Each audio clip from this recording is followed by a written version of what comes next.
Assalamualaikum warahmatullahi wabarakatuh. Halo, apa kabar semuanya? Semoga selalu dalam keadaan sehat ya.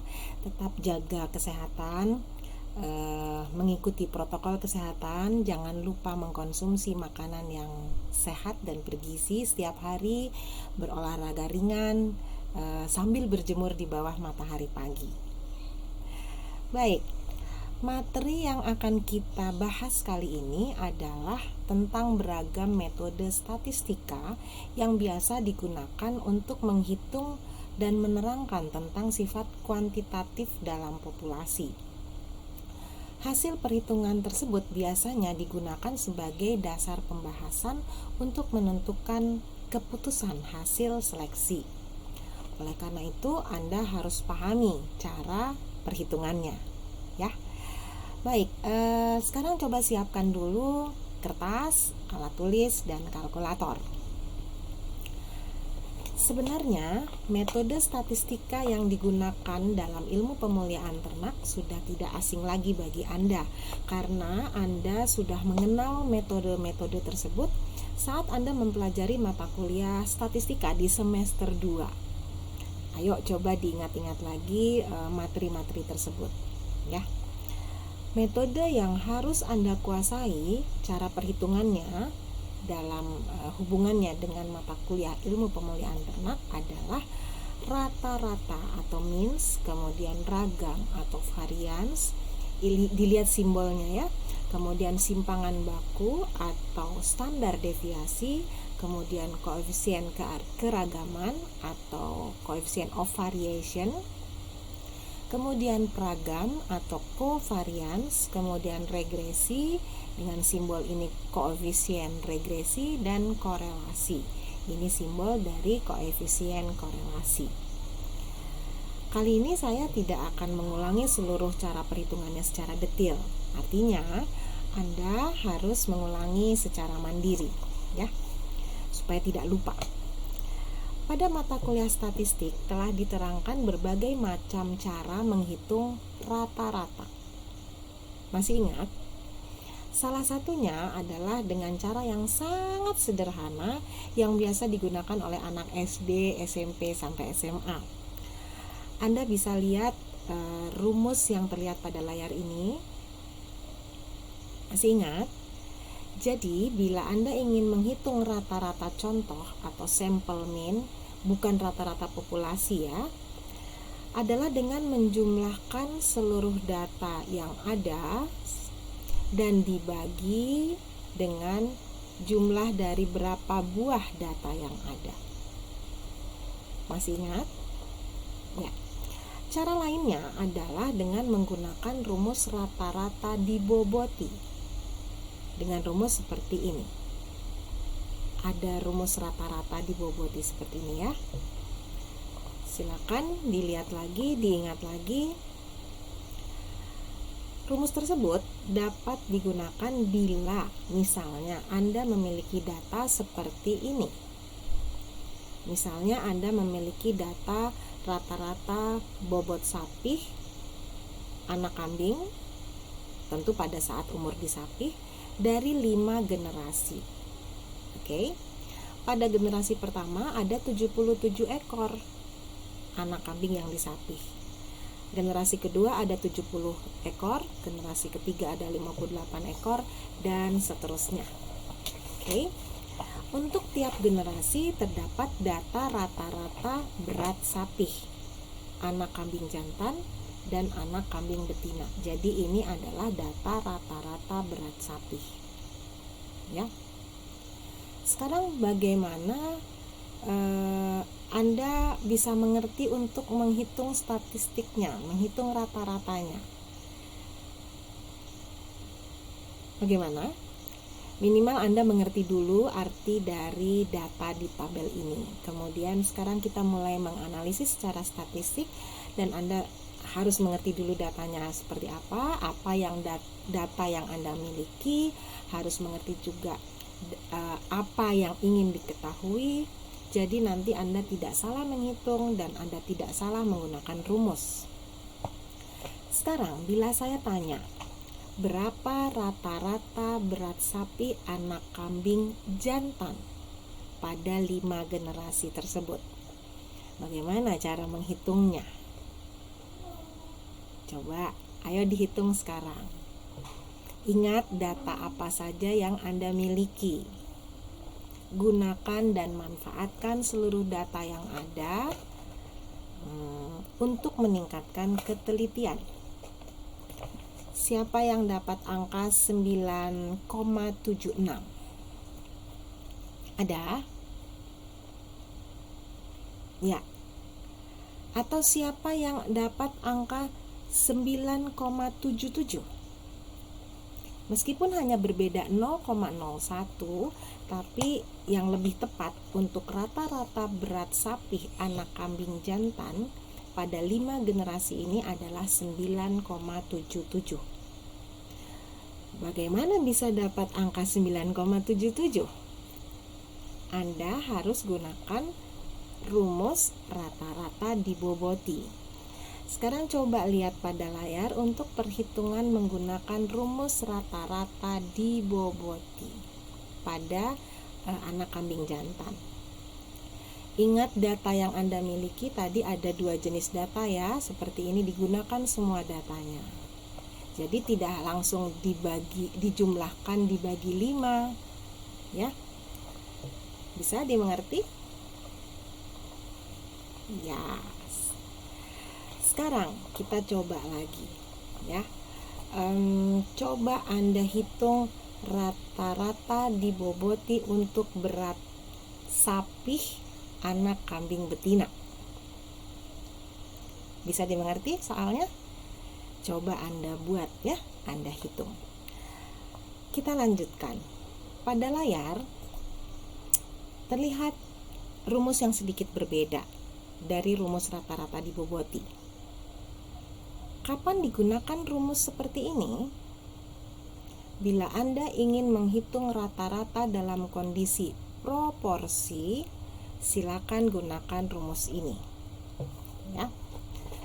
Misal, Anda memiliki data jumlah telur fertil, data telur yang menetas untuk 4 generasi ayam. Oke. Lalu Anda ingin menentukan rataan kemampuan daya tetas telur dari 4 generasi. Bagaimana caranya? Bila kita punya data persentase daya tetas pada kolom paling kanan di sini, mungkin agak lebih mudah cara menghitungnya. Bila sudah ada data seperti ini, bisa Anda gunakan. Langsung kita jumlahkan ini semua dibagi 4. Tapi kalau belum ada data persentase daya tetas, berarti Anda harus menghitung dulu persentase daya tetas untuk 4 generasi, baru bisa menghitung rataan kemampuan daya tetas. Wah, cukup lama menghitungnya ya, harus ketemu dulu persentase daya tetas, baru menghitung lagi rataannya. Tapi kalau kita gunakan rumus rata-rata dalam kondisi proporsi tadi, bisa lebih singkat caranya. Bagaimana caranya? Caranya adalah seperti ini. Kalau kita jumlahkan, sudah mempunyai data persentase daya tetas seperti ini, kita jumlahkan dibagi 4, dapatlah angka 0,96 sekian. Tapi kalau kita menggunakan rumus rata-rata proporsi, Anda harus menjumlahkan telur yang menetas selama 4 generasi seperti ini, lalu dibagi dengan jumlah telur fertil selama 4 generasi seperti ini. Nanti hasilnya adalah 0,97. Oke? Karena dalam bentuk persentase, maka kalikanlah dengan 100, maka akan didapat rata-rata daya tetas telur dari 4 generasi adalah 97%. Akan serupa. Tapi cara dengan menghitung persentase daya tetas seperti ini memerlukan langkah yang lebih panjang. Benar? Bagaimana? Bisa dimengerti? Bisa ya? Oke, sekarang kita menghitung ragam atau varians. Ingat bahwa menghitung ragam berarti datanya bisa data populasi dengan rumus yang terlihat pada gambar, ya. Atau ragam bisa juga dihitung dari datanya dalam bentuk sampel. Rumusnya agak sedikit beda. Saya berikan rumus yang lebih mudah untuk digunakan, yaitu rumus yang saya beri kotak merah seperti ini. Jadi Anda hafalkan ini tidak usah dihafalkan. Agak ribet, harus pakai mu dan lain-lain, agak susah. Jadi hafalkan saja yang saya beri kotak merah untuk menghitung ragam yang datanya berupa sampel. Oke, jadi tolong Anda ingat dan pahami baik-baik bahwa rumus ragam sangat mirip dengan rumus simpangan baku. Jadi jangan sampai tertukar ya, jangan sampai tertukar. Di mana letak kemiripannya? Coba sekarang Anda perhatikan baik-baik rumus ragam atau rumus varians ini. Silakan perhatikan, hafalkan. Sudah? Sekarang coba lihat rumus simpangan baku. Nah, apa bedanya? Saya kembalikan lagi ya. Nah, ini rumus varians, ini rumus simpangan baku. Masih belum paham? Ini rumus varians, ini rumus simpangan baku. Apa bedanya? Iya, akar ya. Rumus simpangan baku ternyata sama dengan rumus ragam, tapi ada tanda akar. Ya, jadi mudahnya bila Anda sudah tahu nilai ragamnya, lalu ditanya berapa angka standar deviasinya, berarti Anda nggak usah susah-susah menghitung ulang, tapi tinggal nilai ragam tadi diakarkan, dapatlah nilai simpangan bakunya. Atau sebaliknya, bila Anda menghitung melalui rumus simpangan baku, jadi Anda sudah tahu nilai simpangan bakunya atau nilai standar deviasinya, lalu ditanyakan berapa nilai ragamnya, berarti Anda tinggal mengkuadratkan nilai simpangan baku. Gimana? Oke, sekarang coba Anda cari-cari contoh soal untuk melatih menghitung nilai ragam dan nilai standar deviasi, ya. Banyak kok di internet. Yang penting Anda mau mencari dan mau mencoba. Insya Allah, yang rajin mencoba akan menguasai pengetahuan ini dengan mudah. Amin. Oke, mau fasih ya? Rajin baca dan coba soal hitungan. Cuman itu kuncinya. Ya. Baik, kita lanjutkan. Sekarang kita ingat kembali tentang koefisien keragaman. Nah, koefisien keragaman atau koefisien variasi. Ini simbolnya ya. Atau dalam bahasa Inggris disebut coefficient of variation, jadi CV.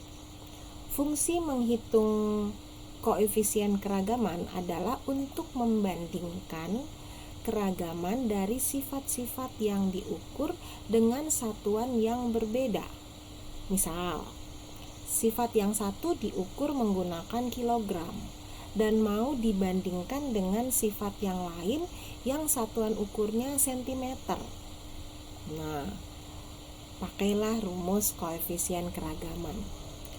Jadi rumusnya bagaimana? Rumus koefisien keragaman. Rumusnya yang digunakan adalah standar deviasi dibagi dengan rata-rata, lalu dikalikan 100%.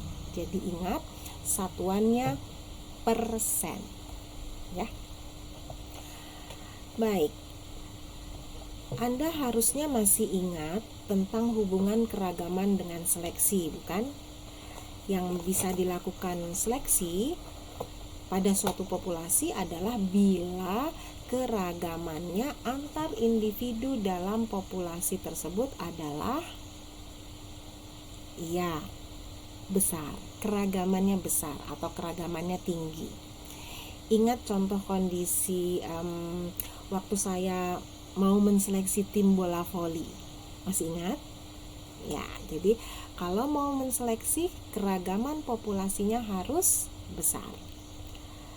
Nah, pemahaman keragaman yang besar atau kecil dan hubungannya dengan keputusan untuk melakukan seleksi atau persilangan didasarkan pada nilai koefisien keragaman yang Anda hitung. Makanya nggak boleh salah menghitung koefisien keragaman dan tidak boleh salah menginterpretasi. Sekarang ada patokan yang digunakan untuk memisahkan nilai keragaman, yaitu kategorinya bagaimana? Bila hasil perhitungan kurang dari 5%, koefisien keragamannya kurang dari 5%, itu disebut keragamannya kecil atau datanya cenderung homogen, sama semua datanya. Yang kedua, bila hasil perhitungan dari koefisien keragaman itu antara 5 sampai 15%, artinya keragamannya sedang. Kemudian yang ketiga, bila hasil perhitungan koefisien keragamannya lebih dari 15%, itu disebut keragamannya besar atau datanya cenderung heterogen. Ya, variasinya besar. Nah, sekarang apa yang akan Anda lakukan bila hasil analisis dan perhitungan koefisien keragaman dari sampel yang Anda nilai misalnya 17%. 17%, apakah layak dilakukan seleksi pada populasi yang punya koefisien keragaman 17% untuk meningkatkan kualitas genetiknya? Ya, silakan jawab ya. Baik, sekarang kadangkala pada suatu penelitian dilakukan pengamatan terhadap 2 atau lebih parameter kuantitatif. Misalnya, Anda ingin mengamati sifat tinggi pundaknya sapi dengan sifat berat badan sapi. Jadi ada 2 parameter kuantitatif ya, tinggi badan dengan berat badan. Untuk mengetahui keeratan hubungan antara 2 atau lebih parameter atau variabel, maka Anda harus menghitung peragam atau covariance. Ini rumusnya. Rumusnya saya perlihatkan, yang saya beri kotak merah. Terlihat agak panjang ya, tapi tidak terlalu sulit untuk dihafal. Lihat, hanya ada 1, 2, 3 bagian. Hanya itu. Oke. Sudah bisa dihafal? Bisa? Ya, kita lanjutkan. Bila Anda ingin mengetahui hubungan antara 2 parameter atau variabel, Anda harus menganalisis menggunakan rumus regresi. Oke. Rumus regresi sebenarnya gabungan dari rumus covariance dibagi rumus variance. Ya. Silakan memahami menggunakan rumus yang saya beri kotak merah. Kemudian tolong pahami juga bahwa dalam perhitungan regresi ada yang disebut koefisien regresi. Ini yang saya beri simbol B kecil. Dan ini adalah persamaan regresi. Oke, jadi harus dipahami ada persamaan regresi, ada koefisien regresi. Ini B. Tolong dipelajari lebih detail dari berbagai referensi tentang arti, fungsi, dan cara menggunakan rumus regresi. Saya ingatkan kembali, tentang pengertian koefisien regresi. Jadi koefisien regresi adalah koefisien yang menunjukkan seberapa besarnya rata-rata perubahan yang diharapkan terjadi pada suatu variabel, katakanlah Y, per unit perubahan variabel lainnya, katakanlah variabel X. Dalam contoh nyata, misalnya kita menghitung menggunakan rumus regresi untuk mengetahui berapa besarnya perubahan yang terjadi pada berat badan sapi Bali dalam kilogram bila lingkar dadanya sapi Bali bertambah 1 cm. Ya. Jadi perubahan apa yang diharapkan terjadi pada variabel berat badan bila ada perubahan variabel lingkar dada? Begitu pemahamannya, ya. Baik, kita lihat rumus regresinya, ya. Bila Anda menghitung menggunakan rumus ANOVA atau Analysis of Variance, artinya Anda harus menggunakan rumus nomor 1 ini. Ya, ingin mengetahui berapa koefisien regresi menggunakan rumus dari ANOVA. Tapi bila langsung menggunakan regresi berarti Anda menggunakan rumus yang nomor 2. Tapi jangan rumus yang warna oranye ini yang langsung digunakan. Agak membingungkan simbolnya, ini X kecil, Y kecil. Ini berbeda dengan X besar, Y besar, ya. Jadi jangan rumus yang warna oranye ini digunakan. Nanti Anda bingung. Saya ingatkan bahwa gunakan rumus yang saya beri warna kuning dan warna biru. Lihat perbedaannya, ya. Ini X kecil, ini menggunakan X besar semua. Bila digabungkan, maka rumus regresi yang warna kuning dan warna biru dan harus Anda pahami, Anda gunakan, akan menjadi seperti ini. Akan lebih mudah dipahami, ya, dibandingkan Anda menggunakan rumus ini. Ini sama sebenarnya. Oke, jadi jangan lupa untuk menghitung berapa koefisien regresi, gunakan rumus regresi. Bisa dimengerti? Sekarang kita lanjutkan. Selain 2 rumus regresi ini, yang ini dengan yang ini, ada kemungkinan rumus lain untuk menghitung regresi. Ya. Lihat, ya. Tadi rumus regresi yang nomor 2 seperti ini. Bukan? Sekarang lihat perbedaannya dengan rumus nomor 3. Apa perbedaannya? Bisa lihat, ini rumus regresi kedua, ini rumus regresi yang ketiga. Untuk rumus regresi dengan cara yang seperti ini, Anda harus menyiapkan data berbagai jumlah. Sedangkan untuk rumus regresi yang ini, Anda harus menghitung rata-ratanya dulu. Ini, rata-rata dari X, rata-rata dari Y. Sekarang silakan mana rumus yang menurut Anda lebih mudah. Caranya coba dulu menggunakan contoh soal, hitung pakai rumus yang di atas, coba lagi hitung pakai rumus yang di bawah. Kemudian mana yang terasa lebih mudah, gunakan. Ya. Bisa dimengerti? Nah, rumus yang juga Anda harus kuasai dan juga mirip sekali dengan koefisien regresi, koefisien covariance dan regresi adalah rumus korelasi. Nah, korelasi.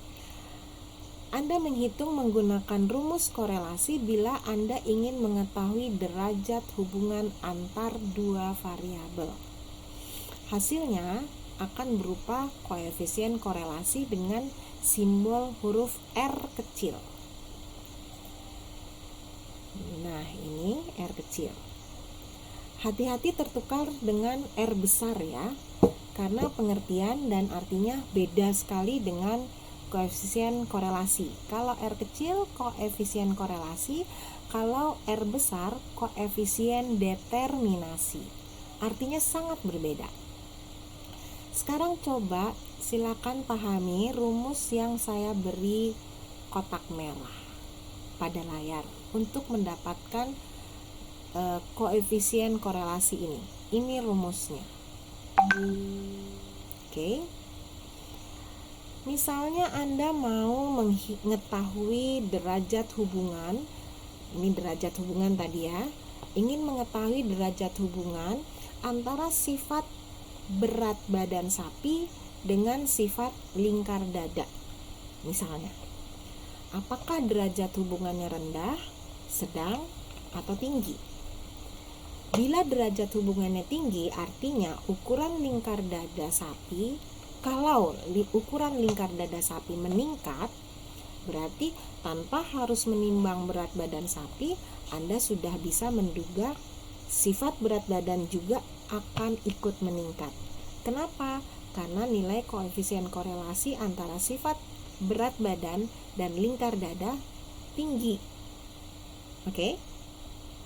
Pengertian lainnya adalah sifat berat badan dipengaruhi secara lebih dominan oleh sifat lingkar dada. Kenapa? Karena nilai persentasenya tinggi. Jadi, bila Anda memiliki data lingkar dada sapi dan nilai koefisien korelasi dari sifat lingkar dada dan berat badan, maka Anda sudah dapat menduga berat badan. Itu ilustrasinya. Sekarang prinsipnya, untuk menginterpretasi seberapa besar hubungan antara variabel 1 dengan variabel 2 digunakan nilai koefisien korelasi. Tapi jangan lupa, bila setelah Anda menghitung menggunakan rumus korelasi dan dapat nilai koefisien korelasi, maka harus dikalikan dengan 100%. Jadi, satuan untuk koefisien korelasi adalah persentase. Ya. Oke, kita lanjutkan lagi. Untuk penjelasan tadi, misalnya kita lihat contoh ya. Setelah Anda melakukan perhitungan korelasi, katakanlah dari dua parameter. Parameter yang pertama, variabel yang pertama BCS, kemudian parameter yang kedua atau variabel yang kedua adalah produksi susu sapi. Misal Anda dapatkan hasil perhitungan menggunakan rumus korelasi, Anda dapat koefisien korelasinya 0,9. Jadi, cara untuk menginterpretasi nilai korelasi tersebut adalah nilai 0,9 itu harus dikuadratkan dulu, lalu dikalikan 100%, dan nilainya 81% lah merupakan nilai akhirnya. Tapi sekarang apa arti dari angka 81%? Artinya parameter ke-1 atau BCS, ini BCS, mempengaruhi parameter kedua yaitu produksi susu sapi sebesar 81%. Selanjutnya, parameter kedua atau produksi susu sapi dipengaruhi oleh parameter lain selain BCS sebesar 19%. Begitu artinya. Bagaimana? Bisa? Bisa ya? Baiklah, sudah diterangkan dan diingatkan lagi tentang berbagai rumus statistik yang ternyata sangat sering digunakan pada keilmuan pemuliaan ternak. Silakan Anda baca lagi berulang-ulang materinya dengan tema tersebut dan coba lagi berkali-kali ulangi mengerjakan contoh soal untuk membiasakan menggunakan rumus-rumus tadi. Karena sangat mungkin pemahaman dan penguasaan cara menghitung menggunakan rumus-rumus tersebut akan digunakan pada saat Anda melakukan penelitian tugas akhir. Selamat belajar.